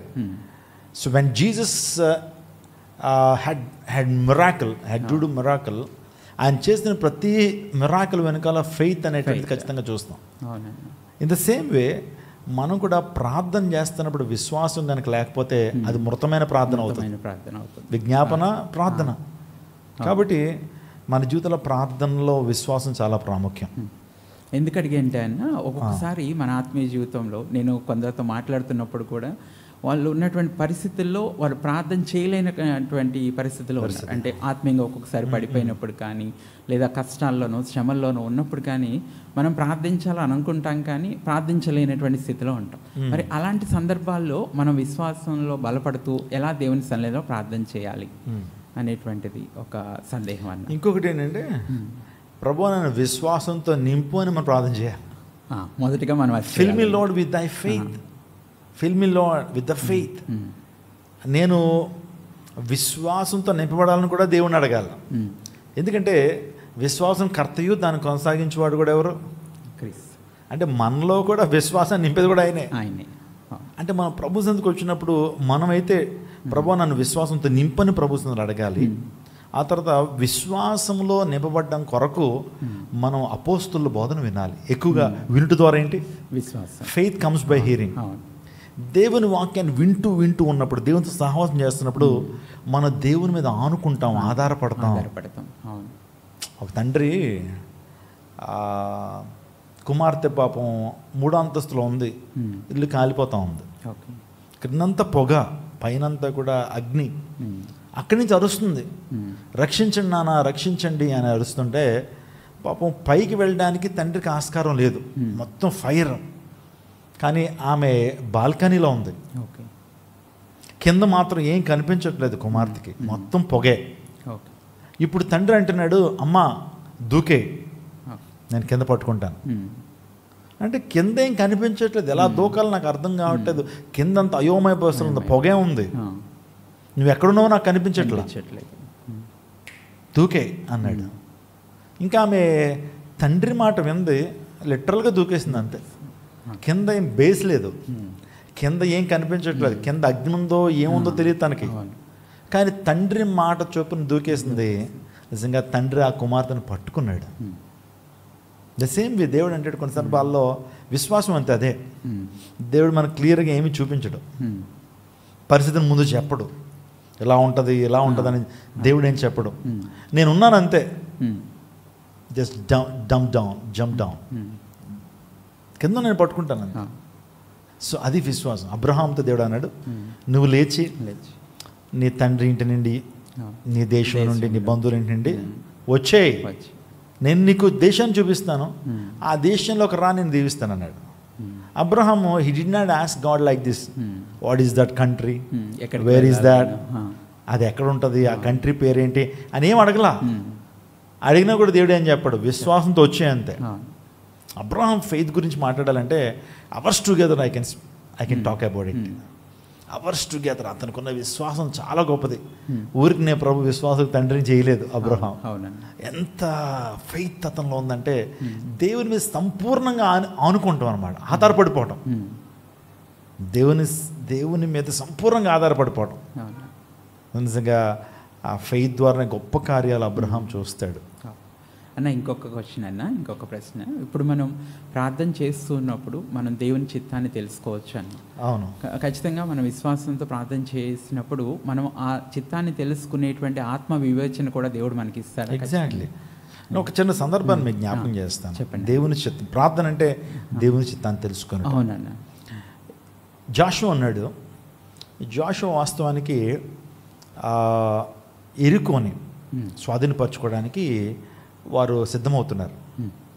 వారు ఒక గ్రౌండ్లో, వారు మైదానంలో ఉన్నారు. మైదానంలో ఉన్నప్పుడు ఒక అర్ధరాత్రి వేళ మరి అతను చాలా వేవరింగ్తో ఉన్నాడు. ఎందుకంటే ఒక ఆర్మీ చీఫ్, రేపొద్దున యుద్ధం ఉందనేటప్పుడు నిద్రపడుతుందా? నిద్రపడదా? ఆ టైంలో యెహోషువ అలా నడుస్తూ ఉన్నప్పుడు, అలా నడుచుకుంటూ మైదానం గుండా అలా నడుచుకుంటూ వెళ్తున్నప్పుడు ఒక పెద్ద ఆజానుభావుడు కనపడతాడు. చాలా ఎత్తరి, చాలా ఎత్తరి. అతని చేతిలో దూసిన కత్తి ఉంటుంది. దూసిన కత్తి ఉంటే వెళ్తాడు. ఎవరు అని అతని దగ్గరికి వెళ్ళి అడుగుతాడు, మా పక్షాన ఉన్నటువంటి వాడువా లేదా శత్రువుల పక్షాన ఉన్నటువంటి వాడువా అని అన్నప్పుడు, నేను ఎవరి పక్షాన్ని లేనయ్యా, నేను యెహోవా సేనాధిపతిని అంటాడు. నేను యెహోవా సేనాధిపతి. వెంటనే యెహోవా సేనాధిపతిని అని తెలుసుకున్న తర్వాత సాష్టాంగపడతాడు. సో అక్కడ ఎప్పుడైతే ఆ సాష్టాంగపడి మొర్ర పెడతాడు, వాస్తవానికి వచ్చినటువంటి వారు క్రిస్టోఫెనా అంటే వాస్తవానికి అది క్రీస్తు అనేటువంటి భావన మనలో కలగాలి. అక్కడ కనిపింది క్రిస్టోఫెనా. అర్థమవుతుందా? సో బైబిల్ గ్రంథంలో క్రిస్టోఫెనా గురించి మనం కూడా చాలా వింటూ ఉంటాం. షాలేం రాజు ఎవరంటే క్రిస్టోఫెనా. ఓకే, యాజకుడు రాజు షాలేం రాజు క్రిస్టోఫెనా. ఇక్కడ యెహోవా సేనాధిపతి అంటే ఇక్కడ క్రిస్టోఫెనా, క్రీస్తుకు సాదృశ్యం. అక్కడ ఎప్పుడైతే ఒక కన్ఫ్యూజన్లో ఉన్నాడు, ఏం చేయాలి, స్ట్రాటజీ ఎలా వేయాలి, ఎరుకోని ఎలాగా మనం జయించాలనేటువంటి యుద్ధ ప్రణాళికలు వేస్తున్నాడు అర్ధరాత్రి కూర్చుని. ఆ టైంలో ఎప్పుడైతే అతడు యెహోవా సేనాధిపతిని ఎప్పుడైతే కలుసుకున్నాడో, అంటే దేవునితో సహవాసం ఎప్పుడైతే చేశాడో, యెహోవా సేనాధిపతి ఎప్పుడైతే సహవాసం చేశాడో, నిజంగా అప్పుడు అంటాడు, నీ చెప్పులు విడవమంటాడు. ఇది పరిశుద్ధమైన స్థలం కాబట్టి నీ చెప్పులు విడవమంటాడు. అంటే దాని అర్థం ఏంటంటే, నువ్వు ఇప్పుడు వరకు ఒక షూ వేసుకుని తిరుగుతున్నావు, ఆ షూ తీసేసి, so you have to come in to the shoes of God. You got my point? దేవుని యొక్క షూలోకి వచ్చాయి. అంటే నీ మైండ్ సెట్ కాదు, నీ ఐడియాలజీ కాదు, ఈ యొక్క పట్టణం మీద నువ్వు విజయం సాధించాలి నీ స్ట్రాటజీస్ కాదయ్యా. నీ చెప్పులు విడిచిపెట్టు, అక్కడ నీ ఐడియాలజీ ప్రక్కన పెట్టు, నీ మైండ్ సెట్ ప్రక్కన పెట్టు, నీ జ్ఞానం ప్రక్కన పెట్టు, నీ యొక్క యుద్ధ నేర్పరతను ప్రక్కన పెట్టు, నీ స్ట్రాటజీస్ పక్కన పెట్టు. నువ్వు ఏ షూ వేసుకో అంటే ఏ షూలోకి వచ్చేయాలి? దేవుని యొక్క షూ ఇన్ ద సెన్స్ ఆయన ప్రణాళికలోకి వచ్చాయి. అక్కడ దేవుని యొక్క ప్రణాళిక జోషువాకి రివీల్ చేయబడుతుంది. అప్పుడు ఎప్పుడైతే దేవుని ప్రణాళిక రివీల్ చేయబడింది, ఎరుకో మీద జై జీవితాన్ని పొందుకుంటాడు. See, when we pray, God will reveal things. What to do and what not to do. Where to go and where not to go. Okay. Whom to meet and whom not to meet. దేవుడు ఆ direction ప్రవేశిస్తాడు. అంటే ప్రార్థన అంటే దేవుని యొక్క చిత్తంలోకి మనం వెళ్ళటం, దేవుని చిత్తాన్ని తెలుసుకోవటం. అప్పుడు వరకు రాత్రంతా కూర్చుని ఏవో ప్రణాళికలు వేసాడు, ఎలా జయించాలి, వీళ్ళ ముందు పెట్టాలి, వాళ్ళని వెనక పెట్టాలి, చాలా ప్రణాళికలు వేశాడు. కానీ ఎప్పుడైతే ఆ రాత్రి ప్రార్థనలో సమయాన్ని గడిపాడు, అంటే when he was meeting the chief of Jehovah, army చీఫ్ని ఎప్పుడైతే యెహోవా సేనాధిపతిని కలిశాడో, that is nothing but a prayer. ఆ ప్రేయర్లో God revealed everything, what to do and how to conquer Jericho. అన్న ఇంకొక చివరి ప్రశ్న అన్న, ఇప్పుడు మన ఆత్మీయ జీవితంలో మనం కనుక ఆలోచన చేస్తే ప్రార్థన మన ఆత్మీయ జీవితానికి చాలా ప్రాముఖ్యమైనటువంటిది మనం మాట్లాడుకుంటున్నాం. ఇప్పుడు మనం చేసేటువంటి ప్రార్థన ద్వారా దేవుని చిత్తాన్ని కానీ దేవుని ప్రణాళికని కానీ మనం మార్చగలుగుతామన్నా? Wonderful question brother. Yes, there are some occasions, వాటిని మనం అర్థం చేసుకున్నప్పుడు దేవుడు తన చిత్తాన్ని కూడా మార్చుకున్న సందర్భాలు ఉన్నాయి. We can change God's will and God's plan by our prayer. వాస్తవానికి దావీదు ఒక మాట అంటాడు, ఏమనంటే, నేను తల్లి గర్భంలో పిండముగా ఉన్నప్పుడే నువ్వు ఎరిగినటువంటి వాడువు. అంటే తల్లి గర్భంలో పిండముగా రూపించబడే క్రితమే ప్రభువు మన ఎరుగునట. నా దినములన్నీ నీ గ్రంథంలో లిఖితమాయను అంటాడు. నా దినములన్నీ నీ గ్రంథంలో లిఖితమాయను అంటే మన డేస్, మనం ఎంతకాలం బ్రతుకుతాం అన్నది ఆల్రెడీ ఇట్ వాస్ కౌంటెడ్. ఆ గ్రంథంలో ప్రభు రాశాడు. మరి ఇప్పుడు నేను చాలా సందర్భాలు ఈ ప్రశ్న చర్చ్ని అడిగాను, can we edit that book? ఆ బుక్ని మనం ఎడిట్ చేయగలమా? అంటే మన దినాలు ఆల్రెడీ దేవుడు రాశాడు కదా, ఆ దినాలను మేము మరలా ఎక్స్టెండ్ చేసుకోగలమా, చేంజ్ చేయగలమంటే కొంతమంది విశ్వాసాలను మనం ఎవరు అండి? ఆ పుస్తకంలో ఉన్నటువంటి దేవుని యొక్క మాటలు కూడా ఎడిట్ చేసేటువంటి శక్తి మానుకుంటుందా అన్నారు. కానీ దేవుని వాక్యంలో 2 అకేషన్స్ ఉన్నాయి. ఒకటి హిజ్కియా వాస్తవానికి తన దినాలు అనేవి లెక్కించబడ్డాయి. యెషయాని పంపించి నీ దినాలు సమాప్తం అవుతున్నాయ్యా, నీ ఇంటిని చక్కబెట్టుకో అని ప్రభు చెప్పాడు. కానీ హిజ్కియా కన్నీటి ప్రార్థన ద్వారా మరలా తన దినాల్ని, ఆ పుస్తకంలో రాయబడిన తన దినాల్ని ఎడిట్ చేసుకోగలిగాడు. మళ్ళీ God has extended his life for almost 15 years. అంటే వాస్తవానికి దేవుడు డిసైడ్ అయిపోయాడు. కానీ అతని ప్రార్థన ద్వారా మరలా 15 సంవత్సరాలు తిరిగి ఆయుష్ను పొందుకున్నాడు. అంటే మనం చేసేటువంటి ప్రార్థన, విశ్వాసంతో చేసే ప్రార్థన, మనం చేసే కన్నీటి ప్రార్థన ద్వారా దేవుడు తన చిత్తాన్ని మార్చుకుంటాడు అనేది మనకు అర్థమైంది. రెండోది నినివే ప్రజలు చాలా భయంకరులే, పాపులే. యోనా వెళ్ళి చెప్పినప్పుడు నిజంగా దేవుడు ఎంత కన్సర్న్ కలిగి ఉన్నాడు. వారు ఎప్పుడైతే ప్రభు వైపు తిరిగారో నిజంగా ఆ పట్టణాన్ని నాశనం చేయాలనుకున్న ప్రభు మళ్ళీ ఆయన యొక్క ఆలోచన మార్చుకున్నాడు, తన చిత్తాన్ని మార్చుకున్నాడు. అక్కడ పాపం చివరి అధ్యాయంలో సొర చెట్టు కింద పడుకుంటాడు. చక్కటి నీడ వస్తుంది. అబ్బా ఎంత ఎండలో ప్రభా నాకు ఎంత మంచి నీడనిచ్చావు ప్రభా. ఆ చల్లటి సొర పాదు ఉంటుంది కదా, ఆ ఆకుల నీడలో చక్కగా పడుకుని నెక్స్ట్ రోజుకి ఏమైందంటే ఒక పురుగు వచ్చి మొత్తం తినేసింది. యోనా గారు చాలా సీరియస్ అయిపోతున్నాడు. ఏంటి ప్రభు నువ్వు ఏం చేసావు? ఆ పొరుగును ఎందుకు ఆపలేదు? నీడనిచ్చినట్టు ఇచ్చి ఏం చేసావంటే అప్పుడు ప్రభు మాట్లాడతాడు, యోనాకి పాఠం నేర్పుతాడు. వాళ్ళు కుడి ఎడములు తెలివయ్యా, కానీ వారు పాపులే కానీ నా వైపు తిరిగారు వాళ్ళు. అందుని బట్టి వారి పట్ల నేను కన్సర్న్ చూపించాలిగా, నీకు క్షమించాలి కదా. నువ్వు దీనికే ఫీల్ అయిపోతున్నావు. మరి అంతమంది 1,20,000 మంది ప్రజలు ఉన్నారు అని చెప్పి నిజంగా ప్రభు యోనాతో మాట్లాడతాడు. అంటే God can change his mindset when we pray. God can change his will when we pray with tears. కన్నీటి ప్రార్థన మన జీవితంలో దేవుని చిత్తాన్ని కూడా మారుస్తుంది. థ్యాంక్ యూ సో మచ్ అన్న, చాలా విషయాలు మాకు తెలియపరిచినందుకు. నిజంగా ప్రార్థన గురించినటువంటి విషయాలు, ప్రార్థనా శక్తిని మనం ఏ విధంగా ఆశ్రయించాలి అనేటువంటి అంశాలపై మీరు చాలా చక్కగా వివరించారు. సమయం తీసుకొని మీరు కూడా మంచి క్వశ్చన్స్ రైజ్ చేశారు. చాలా మంది వీక్షకులకి చాలా సబ్జెక్ట్ వెళ్ళింది, చాలా కంటెంట్ వెళ్ళింది. ఈ చిన్న టైంలోనే చాలా విషయాల మీద అవగాహన క్రైస్తవ బిడ్డలకు వచ్చింది. చాలా అనుమానాలు ఉన్నాయి కదా ప్రార్థన గురించి, ప్రార్థన ఎలా చేయాలి, ఆ తర్వాత ప్రార్థన ఏ పరిస్థితుల్లో చేయాలి, ప్రార్థనలో శక్తి ఏంటో. సో ఒకవేళ మీరు ఇంకా ఎక్కువ విషయాలు అనుకుంటే కనుక మేము మా యూట్యూబ్ ఛానల్లో చాలా అంశాలు ఇస్తున్నాం.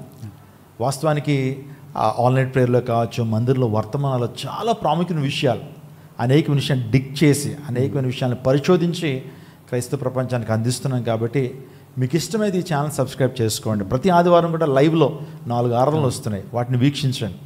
మీటింగ్ జరుగుతున్నప్పుడు విజయవాడలో నడిబొడ్డులో క్రైస్ట్ టెంపుల్ ఉంది. ప్రతి ఆదివారం 4 ఆరాధనలు జరుగుతున్నాయి. ప్రతి ఆరాధనలో కూడా అనేక శ్రేష్టమైన విషయాలు, సత్యవాక్యం, అపోస్తుల బోధ మీకు అందించబడతా ఉంది. ఈ రోజున చాలా భయంకరమైన దుర్బోధలు, అబద్ధ బోధలు బాగా ప్రివేల్ అవుతున్నాయి, చాలా చలామణిలో ఉంటున్నాయి. కాబట్టి వాటి నుంచి మీరు తప్పించుకోవాలన్న ప్రార్థనా జీవితాన్ని కలిగి ఉండండి, దేవునికి దగ్గరగా ఉండండి. ఆటోమేటిక్గా మీ జీవితంలో అన్ని కార్యాలు సఫలం అవుతాయి. దేవుని హృదయ వాంఛలు తీరుస్తాడు. సో ఈ ఆదివారం క్రైస్ట్ టెంపుల్లో 4 ప్రత్యేకమైన ఆరాధనలు ఉన్నాయి. ఒకవేళ దూరం నుంచి కార్యక్రమాన్ని చూస్తున్నట్లయితే లైవ్లో వీక్షించండి. ఒకవేళ దగ్గరగా ఉన్నటువంటి వారు రండి, దేవుని మందిరానికి రండి. సో ఇంకొక ప్రాముఖ్య విషయం చెప్పాలని ఆశపడుతున్నాను. ఈ నెల 14వ తారీఖు ఉదయం mega women's retreat Christ temple అనే జీవంగల దేవుని సంఘంలో జరుగుతుంది. స్త్రీలందరూ నడుము కట్టుకుని రండి. సో దైవజనులు, ఆ దైవజనరాలు బ్లెస్సీ వెస్లీ గారు, ఆ తర్వాత షకీనా గ్లోరీ గారు, నిస్సీ పాల్ గారు, ఈ ముగ్గురు కూడా అద్భుతమైనటువంటి కాంబినేషన్లో ఆ రోజంతా కూడా దేవుని వాక్యాలు, క్విజ్, ఆ తర్వాత కొన్ని బిబ్లికల్ గేమ్స్, స్త్రీ ఎలా ఉండాలి, గుణవతి అనే భార్య ఎలా ఉండాలి, చాలా ప్రాముఖ్యమైన విషయాలు వారు ఆ యొక్క మీటింగ్లో 9 o'clock నుంచి 2 o'clock వరకు జరుగుతుంది. అందరూ స్త్రీలందరూ కూడా ఖచ్చితంగా సిద్ధపడరండి. ఆ తర్వాత జూలై 14వ తారీఖు సాయంకాలం 5 గంటల నుంచి క్రైస్ట్ టెంపుల్ 7వ వార్షికోత్సవం స్తుతి కూడిక, కృతజ్ఞత కూడిక, మేము దాన్ని ఏమంటున్నామంటే 7వ వార్షికోత్సవ పండుగ అని అంటున్నాం. కాబట్టి ఆ పండుగలో కూడా మీరు పాల్గొనండి. ప్రేమ విందు ఉంది. సో ఆత్మీయ ఆహారంతో పాటు శారీరక ఆహారం కూడా మేము మీకు ఫీడ్ చేస్తాం ప్రేమతో. ఆ తర్వాత ఖచ్చితమైనటువంటి వాక్యం, అనేకమైన కార్యక్రమాలు. ఆ యొక్క వార్షికోత్సవ పండుగలో డాక్టర్ జాన్ వెస్లీ గారు, అపోజిల్ జోసెఫ్ విజయ్ కుమార్ గారు వారు దేవుని వాక్యాలు అందిస్తారు. మంచి సమయాన్ని మనం గడిపోతున్నాం కాబట్టి డోంట్ మిస్ ఇట్. ఒకవేళ విజయవాడ పరిసర ప్రాంతాల్లో మీరు ఒక మంచి సంఘం కొరకు ఆత్మీయంగా ఎదగాలనేటువంటి ఆశతో మీరు ఒకవేళ ఉన్నట్లయితే క్రైస్ట్ టెంపుల్ వెల్కమ్స్ యూ. మిమ్మల్ని ఆహ్వానిస్తున్నాం. రండి, దేవుని శక్తిని ప్రత్యేకంగా మీరు అనుభవించగలుగుతారు. దేవుని యొక్క మహిమను పొందగలుగుతారు. దేవుని కార్యాలు మీ జీవితంలో జరుగుతాయి. Thank you so much brother. Thank you one and all. God bless you. God bless our India.